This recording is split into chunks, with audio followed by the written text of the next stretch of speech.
Good. How's it going today? Excellent. Good to see you. Hi. Hi. This morning. Hi, Wendy. Good. How are you? Good. How you doing? Good. How are you doing? Good. I see you guys are busy, isn't it? Oh, I see you. Nice seeing you again. Let's wait one more minute. Sure.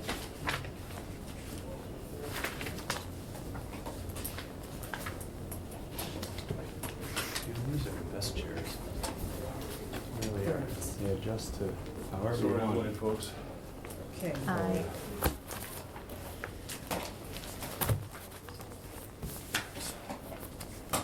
you doing? Thanks. All right, let's get started. Let's get started. I'm going to call this meeting to order. This is the ad hoc committee called to review the other post-employment benefits trust agreement and also a continuation of our July 24th, 2007 ad hoc meeting. I'm Jane Diggs, and I'm chair of ad hoc. Other members of the ad hoc committee, we have Shay Negershek and Paul Rotella. Others in the room, we have from Corporation Counsel, we have Diane Rosemar, we have our Director of Finance, David St. Hilaire. Did Yes. I pronounce that correctly? Yeah. We also have the Assistant Director of Finance, Dan Garrett. We have ex officio council, we have an ex officio member, Councilman Ben Shanisi, and members of the public. Let's just get right into this so that we can review the draft. I know in our meeting in July, I'm looking at the minutes, and the minutes say, Mr. Rotello directed Attorney Pinter and the Finance Department to create a document for the committee to review. And that's exactly what we're going to do this evening.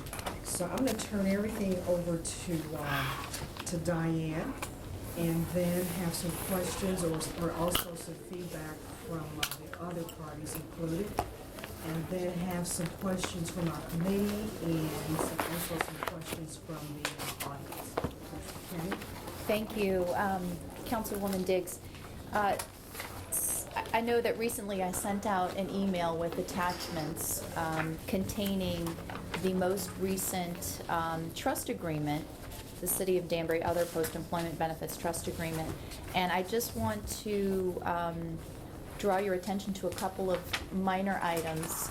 We did since revise the one that I emailed, and I have a copy of the most recent version this evening.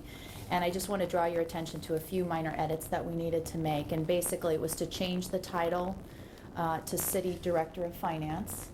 And that is on the first page of the trust agreement. Instead of Finance Director, we changed it to City Director of Finance. That change was also made on page 9 of the trust agreement.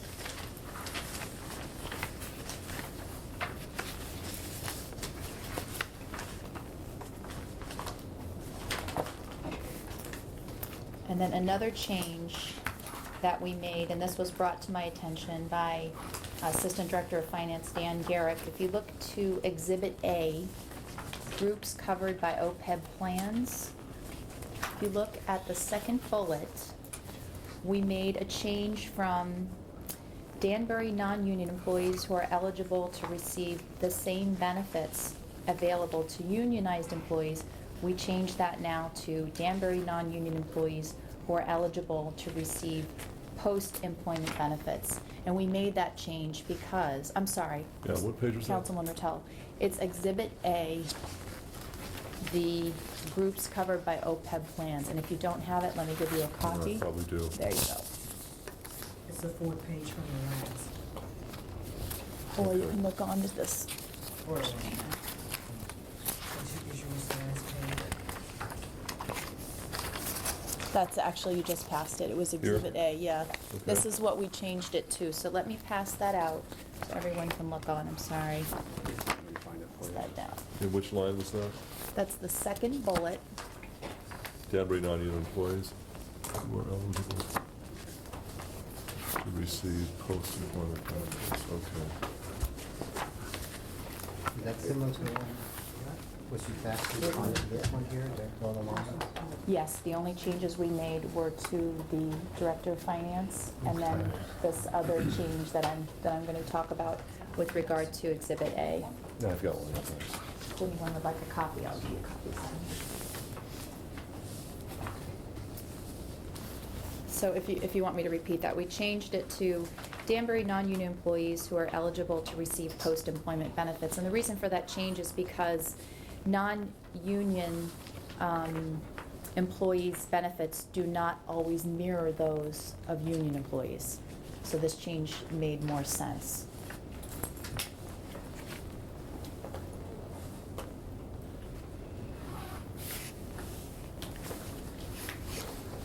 Also, Exhibit B, which is attached to the document that I just passed to you, is the Connecticut Uniform Prudent Investor Act, which is referenced in the trust agreement. It's incorporated by reference.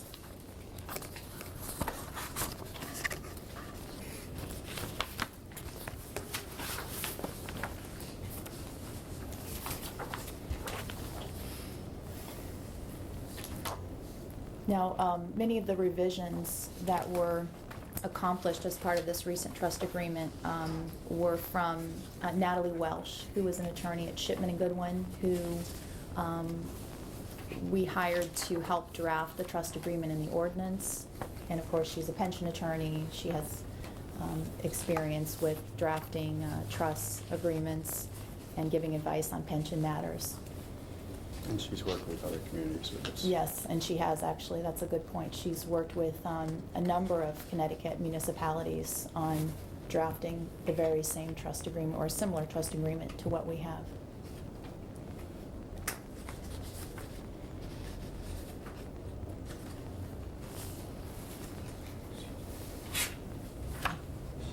Shane? Yes, through the chair, quick question for Corporation Counsel. Do you know what other municipalities she's drafted for? Yes, actually. I don't know if she personally has drafted for these communities, but when I posed the question to her, what other Connecticut municipalities are in the process of developing an OPEB trust agreement, she indicated that Fairfield, Greenwich, New Britain, Stamford, and Glastonbury. So there are at least 5 at this stage.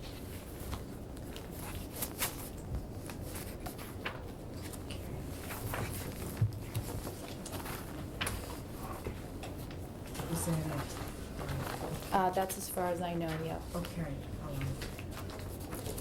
David, do you have any comments or anything that you'd like to add to this?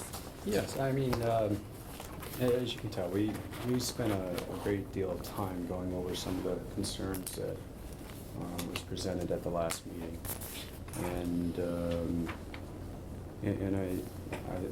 We tried very hard to address all those concerns, and I think we have with this revised document. We tried to clarify some of those issues that were brought up. And we attached some of the things that might not have been as clear in the original document. Some of them were stated in there, but they just were not very clear. And after the last meeting, we, Diane, Dan and I sat down and reviewed it, and we understood why the concerns were brought up, and then we decided, we'll attach a few things, reference it to make things more clear, and then of course we added a few things to address the concerns that were brought up here. So I think it's a very good, very strong document Okay. that we can use as the basis for this. Good. All right. David and Diane, I'm very, everything's self-explanatory, and I'm happy with it. I have a question to Paul. I know Paul, in our last meeting, and I'm looking at the minutes again. It said that Mr. Wortello would like to see a balance of interest and mission statements, specific qualifications and competencies of the board members, removal of board members and sunsetting of the board after 5 years, including the document. Has this satisfied all of your issues? Well, a couple of answers to that question. The first one will be, I've gone over the material and I've looked at both the amended document, not the post-amended document, but the amended document and the pre-amended document. And the changes that were made, I'm not an attorney, but the changes that were made sense to me. The cleaning up the language, making it a little bit tighter and more focused, and that's fine. I have no problems with that at all. However, as the chair brings up, I did have a couple of concerns, specifically about both the makeup of the board and the mission statement, but really those concerns flow from the fact that my main concern is the safety of the funds that are deposited into whatever system the authority board decides to use to invest those funds. My main concern is maintaining the integrity of the taxpayers' money. I felt that would be answered in a couple of ways. One, by preferring to have a makeup of the board at least comprise a couple of investment professionals. We know we want to have stakeholders, the guys that are actually the retirees depending on these funds, whether they actually live in Danbury, they live in, as most of the firefighters seem to do in New Milford. These are the guys that actually have a stake in the funds. It's their money. But they may not be, and this is to not cast aspersions at them, they may not be the best people that the city could pick to manage the funds. So I felt that while we need to have some stakeholders, we might want to look at having a couple of investment professionals. That's not in the document. Having said that, I realize that it is up to the mayor and the council ultimately to appoint these people, and that if we were to put that in the document, it would be a non-binding recommendation. So whether it's in the document or not is, at the end of the day, not all that material, but it might be down the road when we have a different administration. They might want to go back and look at the material and say, why did they put this together? Do they really want to maximize income? What do they want to do here? Mm-hmm. And they can go back over the documents and say, at the time, the board felt it was probably best to maintain the integrity of the fund. So I would like to see language like that in there. And conversely, I'd like to see somewhere in the statement that the reason that we're doing this is, and we'll list all the reasons, but the primary reason we're doing this is to hopefully hold on to as much of this money as we can. And those are my two main concerns. Now, as far as sunsetting, again, that goes back to the first thing, integrity of the money. I'm not married to that. If the committee doesn't want to sunset after 5 years, I'm not going to vote against it. But I have to say that without two of the three things, language concerning makeup of the board and something in the statement talking about protecting the funds, at this time I would not be prepared to vote for this. I'd like to see something like that in there. Now, does that mean we've got to meet again? I don't think so. I think you guys could put that language in there, email me a copy, and if that's the case, we could make a motion to approve pursuant to that language being included. I don't think we have to come back here, but those are my concerns. I don't think we have to come back either, Yeah. Paul. In fact, when I saw this a couple of weeks ago, I contacted Les Pinter and asked about the competencies. He said it's really not necessary. That type of language does not go into something like this. So I was satisfied with what he said. May I address? Sure. To the chair. Mm-hmm. I think your points are very well taken, Councilman. But I think they are addressed in, maybe not exactly in the fashion that you would prefer, but they are addressed under the investment area, the appointment of the investment manager. Okay, where are we reading now? On page 3. There's not just one or two people with investment experience, but a whole team of them. In fact, the intent is to hire investment manager. At the bottom? Yeah. Indemnification of trustee, contributions? The appointment of an investment manager. See, I don't- On page Oh, that's actually on Page page 3. 4. No, Might be I'm- on it. On some I have, documents, it's page 4. I'm looking at Okay. the older version. I guess it would depend on how you printed them out, too. Yeah. The appointment of an investment manager. That's Okay. going to be, instead of looking to maybe putting all the weight or the pressure on one or two OPEB board members, we're looking at a whole team of investment managers to give us that kind of advice. And they have all the resources available to them. And of course, they're guided by the prudent investor rule as well. These would be the people that the city Would hire. would hire You're right. ultimately. The But their board- the board would bosses, hire. their bosses The- on the board may not have any experience at all whatsoever with managing money. And that was my point, that we Well, should their have bosses someone on the board. would include myself. Sure. And whoever else is appointed. And that, you know, that could, we don't know that they won't have, but you know that at least one of them will. You, And that- right, the finance director, Right. yeah. But the Yeah. board would obviously select whoever that investment manager would be. If we can continue this discussion, I believe the 5 members of the board would not include you. You would be the 6th member, am I correct? So Correct. the 5 members might actually be school teachers, firemen, police, retired. Or it could be, you know, other professionals. Sure, Whoever. could whoever be, is- but doesn't have to be.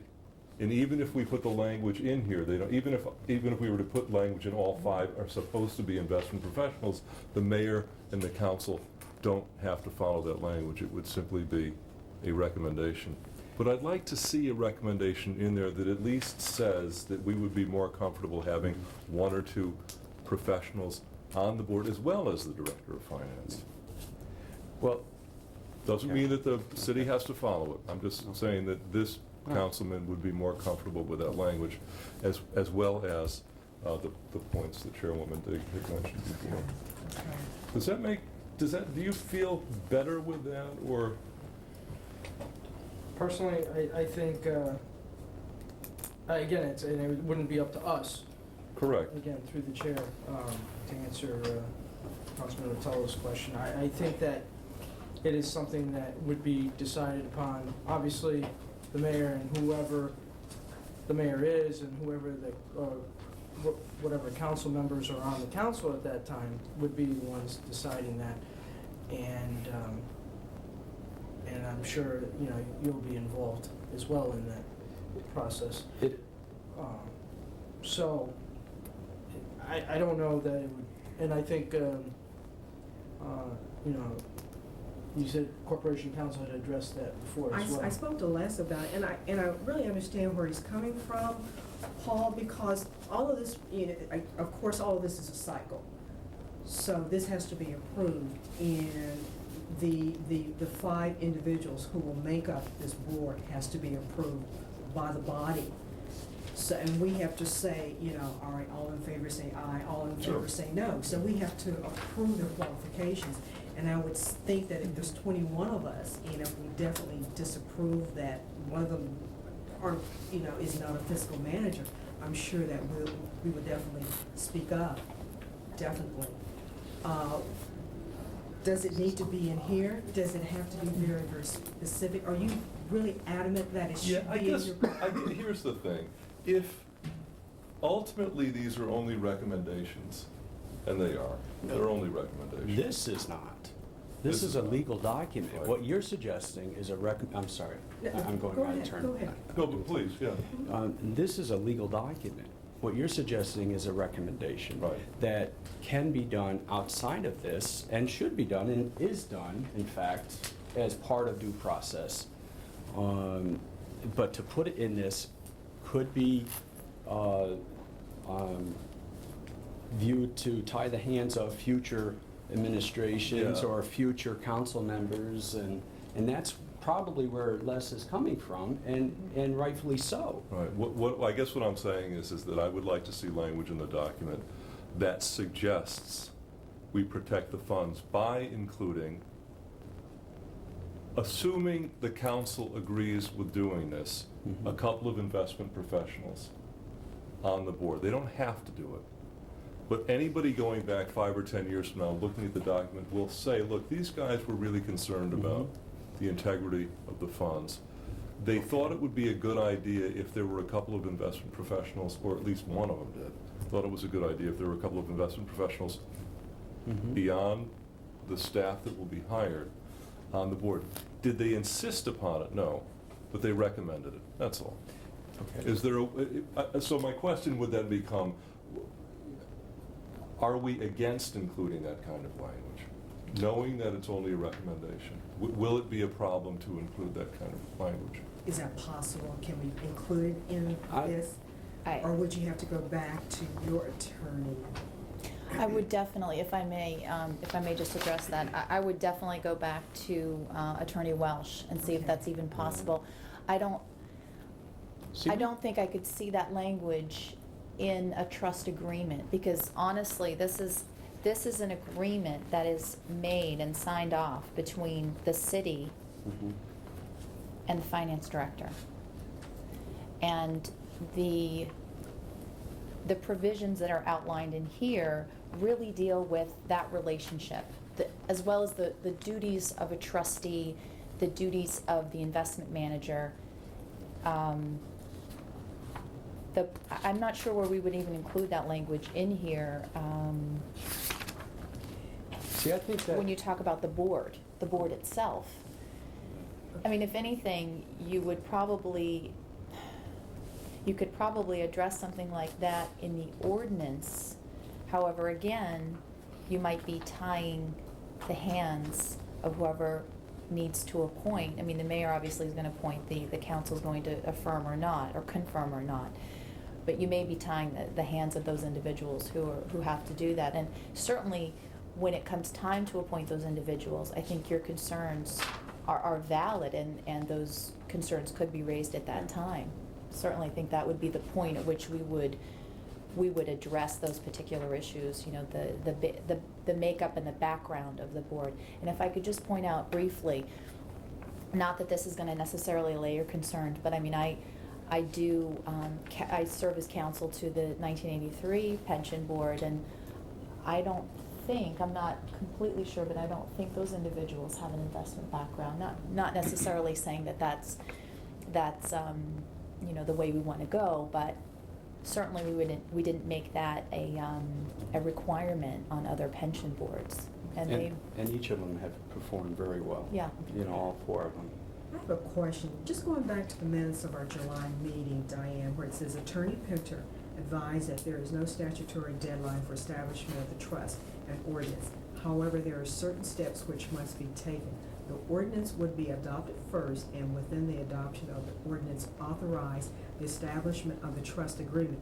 Then of that last sentence, it says the common council can designate the qualifications for board members.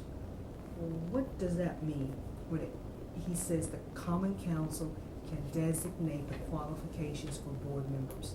Well, he might have been referring to what I'm saying now, in that when it comes time to designating the board members and appointing them and then confirming them before the council, at that point, On a person-by-person basis. we would be reviewing the qualifications Isn't of it each kind person. of post hoc, though? I mean, if I may, the mayor submits a name, and then it's up to the council to vet, to grill the guy. It's usually the first order of business on the thing, and his family's there, and that's really not the time to do that. That's almost a ceremonial appointment during the long road to get to that point. I'm only suggesting that we include language that recommends a certain level of qualification for instance, do we want Danbury residents on the board? Do we want city retirees on the board? Mhm. Yes. I would Well- say yeah, maybe to the first, definitely to the second. Do they have to be Danbury residents? I You- think you- that's a valid point. you could make the case- Taxpayers, Right. residents, or employees, valid point. But to start stating qualifications. But none of that is in this No, document. We the don't have anything about qualifications- retirees, we don't have any qualifications Oh, okay. at all. Well, Some of there's a that I think difference should be in the what you're. document. Now, there's a difference in what you were saying before versus what you just said. You know, I think what you just said makes a bit more sense. You know, when you're talking about residents, taxpayers, and/or employees, those kind of things, then you're kind of setting some kind of criteria. But if you want to say investment background and all this other stuff, Then, you know, we tried to address those needs with twofold. With, for one thing, appointing the investment manager, which you get a whole team, and there's, you know, Yep. it's hard to surpass that kind of expertise, but also the prudent investor. Okay.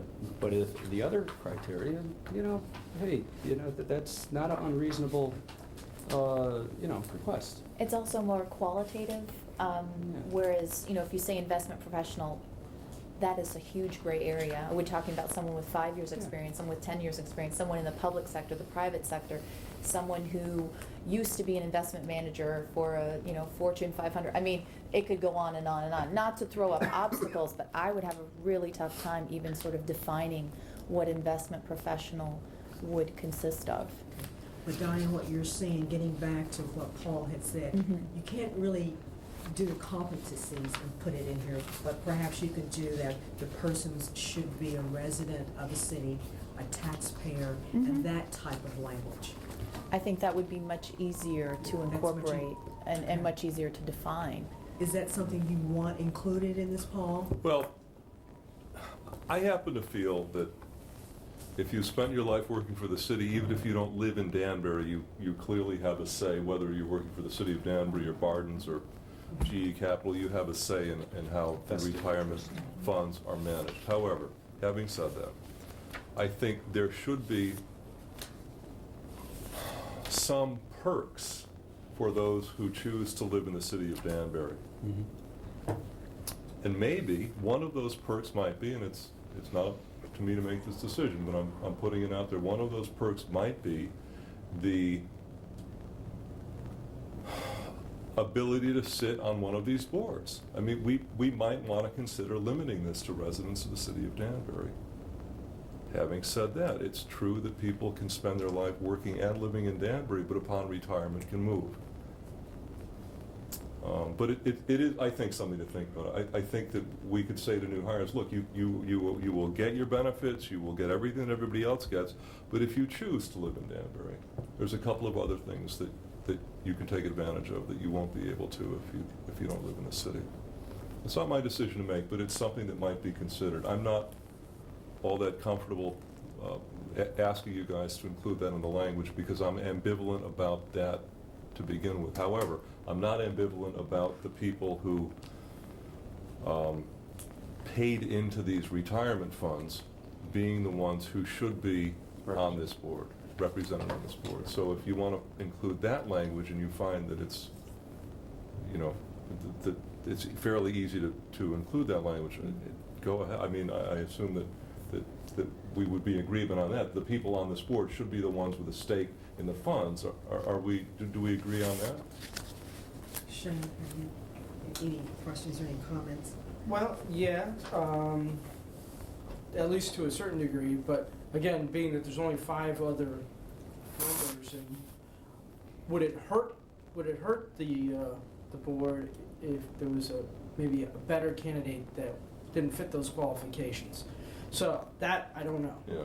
You know, I'm in total agreement that we should have, obviously, the best possible board that you can get, and if that, and maybe what you're suggesting may limit it Yeah.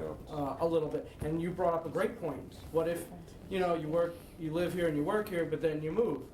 We have a lot of retirees that move down south and so forth. Well, they wouldn't be on the board because they're 800 miles away, but I know what you No, no, mean. They right. could move to the Fairfield, lower Fairfield County or something like that. You know? Right. And is that a possibility, because is that a requirement in terms of working here in the city? I mean, am I putting too much into this? I mean, you know, if you work, if you work for the city of Danbury, you must live here. Is that anywhere in the language? No. You know, so I don't, I mean, you couldn't put that in a legal document. I don't know. Yeah, I don't either. I mean, that would be Yeah. up to Corporation Council. I do know that we had, at the last meeting, at the previous meeting, we had a council person who was here who was so adamant about having retirees comprise the board that she didn't even want investment professionals because it would take a seat away from a retiree. It's all she wanted. We're not here to speak for herself, but that was the gist of it. She wanted it comprised exclusively of retirees. You gotta have them on there. I mean, I think the language should indicate that we want retirees watching over their own funds, I would think. And you mentioned this 1983 board comprised of lay people. Were those people stakeholders in the funds? They're current There you current go. police officers. Yeah. They're actually not retirees, but they're current police officers. I'm going to open this up to the audience, and we have an accountant here. Ben, go ahead, you have the floor. Thank you, again, through the chair. Let me just take a step back and apologize, I wasn't at the first ad hoc meeting. But currently, the city has already adopted gas 43 and 45, so it's already gonna be in a financial statement. The number is anyway. Mhm. So the next financial statement that the city issues for June 30th of '07, there will be a line item in there for 43 and 45, right? Incorrect and state that, or did? Well, we're gonna make a statement to the effect that we are in Adopting. the process of adopting. Right, okay. So currently, the city has not Depending on the outcome of elected, this, to- we have earmarked some funds for that, yes. so currently, the city has not elected to adopt this. It's not required yet till June of '08. No, for the ending fiscal year, Fiscal year. June 30th, '08, we 08. had to have adopted it, yes. Right, but currently, you can adopt it early if so elected. Well, it's not really adopting early, it's during this year. This is June 30th of '07. Okay. So the way I read this, the way I understand it, we have in front of us now two agreements. We have an ordinance to establish a trust. Right. And then we have the actual trust document which controls how the money is invested, the do's and don'ts, so to speak. So I'm kind of in favor, just kind of keeping the two separate. So I know one says we deal with the board do's and don'ts, that's a separate issue. And then you have the actual trust document, and the way I read this currently, I think this is okay, the way it's stated. That's here, so I don't think we should really toy with the way this document is written, is currently. But the question goes back to what Councilman Rotella was saying, it goes back to the actual board makeup. Mhm. And I know there was discussion to say, well, whose money is this? Well, it's not the employees' money. I'm sorry what you think that, it's not their money. It's the city's money. And the reason why they had gas 43 and 45 was to say to the town and the municipalities, well, how much liability is out there? And that's kind of like a secret number, because no one really knows what is out there. So the gas was created to tell municipalities, well, how much debt is really out there? And it currently, what, 7 million, 73 million? So you're about right. Something about Yeah. that, 7? 73. 70 $7 million is the annual, But what's the total? 73. $73 million. So really, the financial statements, that's going to, whenever June of '08, it's going to have a liability on it of $73 million. Well, I'm sorry, if you're a finance person, you get a financial statement and sees, oh my God, $73 million on it, your bond rating is going to go right down the tubes. So in order to defray that bond rating, GAP says, well, you know what, create this trust fund, which can help the city to lower that liability. So it's the city's money that we will invest in a trust that we all hope that can make $100 million. So if it ever did that, our liability would be nothing. Right. So it's not the employee's money, because if there wasn't a trust fund, which you're not required by GAS 45 to set up, you don't have to do it. You just got to show this liability every year. Mhm. But the city elected, you know what, we don't want to show $73 million. We want to reduce this liability, so you created this trust, which is a great idea to do, to try to lower that. So it's in the best interest of the city and this council to come up with the best board members that we could, to come up with the best investments that are out there. So no, we don't want people who do not know what they're doing. So we want the best that are out there that know finances. Because if you get a bad investment and it's not earning the money every year that it's supposed to, well, the actuary is going to come back to the finance director and says, oh, by the way, it's not $7 million you have to put in here annually. Mhm. It's $10 million that you got to put in here annually. And there's no way the city budget can do that. So therefore, we're going to be under budgeting or underfunding our trust fund. And there would be no different than the state of Connecticut with their teachers' trust fund, which is underfunded. It's no different than other trust funds if we allow that to occur. So it is in the best interest to have the best people on this board so we can do this. Whether it be, I agree, it's nice to have city residents on here because in reality, it is their money. You know, the city ultimately has to pay $73 million. Whether it's this council or next council, they have to budget this in here one way or another.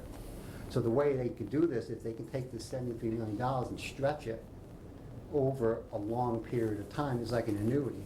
If I can put $7 million in this fund, and every year, 8, 10, 15, 20, and then as these people start retiring, there's enough cash in this trust fund to pay these benefits. Otherwise, it has to come out of current funding. And we all know we don't want to raise our mill rate. We want to keep it as stable as we possibly can take it.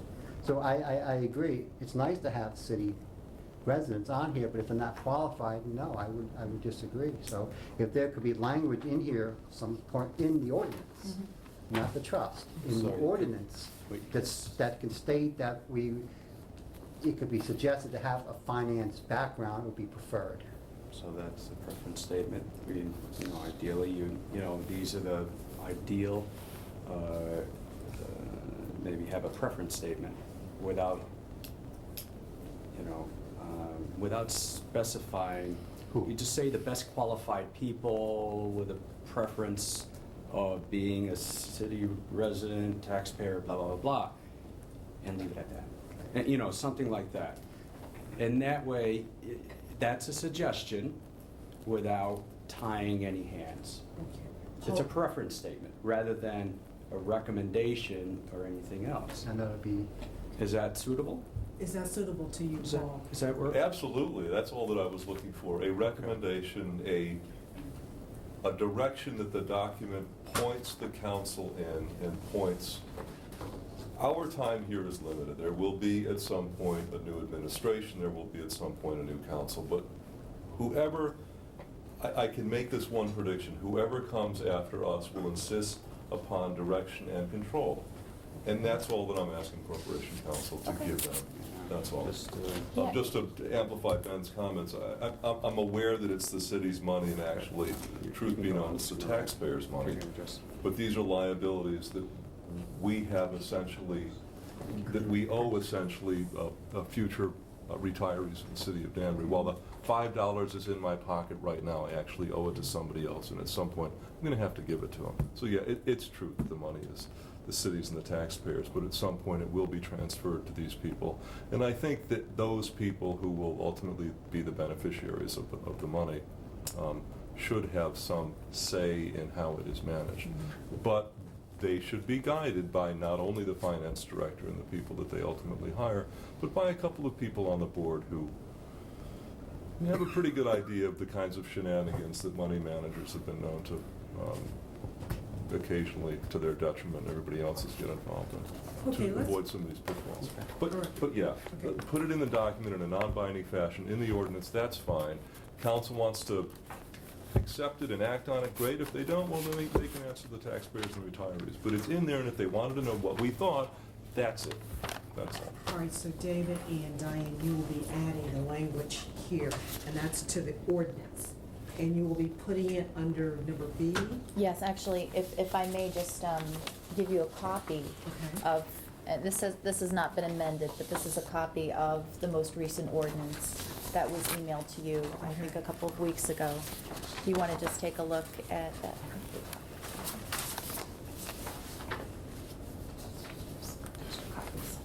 And shall we now or not decide if we want to include language about residency in here? Or do we want to avoid that entirely? I personally feel that we shouldn't include residents. Should not. That's just Yeah. a little, I don't know, it could get a little sticky. Okay. I agree. Okay, all right.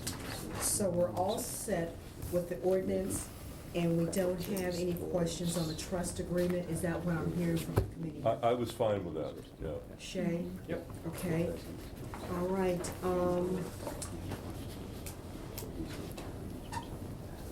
Diane? Sorry, I'm sorry. Dave and I were trying to see if we could come up with some language that might help with to resolve the issue and to see what would best fit into Section B of the ordinance.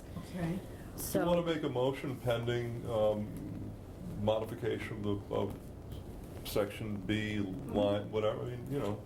And Diane can I always trust get these back. guys, and they can, you know, we can Yes. do a couple of emails back and forth. If we can do that, in your opinion, without having to have another ad hoc. Yeah, I think we could do that. I think we can do You that don't need to without. draft this tonight. It's, Okay. you know, I'm And comfortable it's only with. 1 or 2 sentences, correct?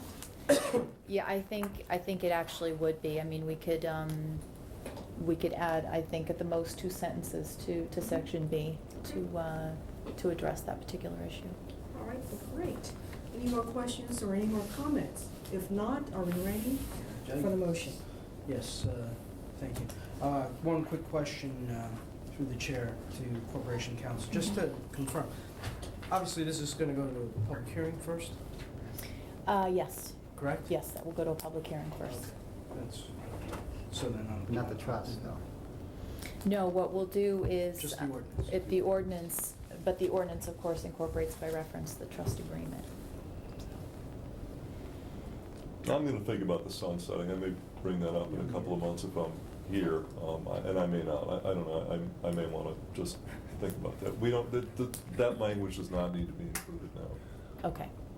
Okay. Different ordinance. So that we can take that off the table is what I'm saying. Okay, That's good. not an issue. All right. But I would still like some language in there that is, perhaps in the ordinance, that impresses upon the future council that that preserving these funds is a priority. You may feel it's already in there, and maybe it is, and maybe we can go back and forth on that in email, because I did notice in this part, you talked about best practices.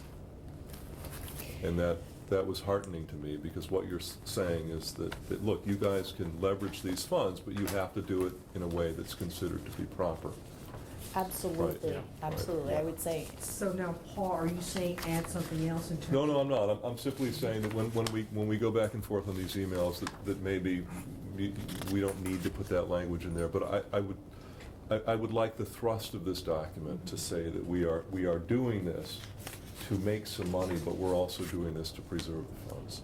if I may, through the chair, just address that.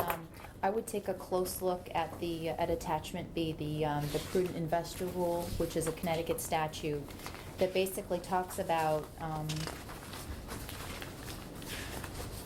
the standard of care, what the prudent investor rule means. Right.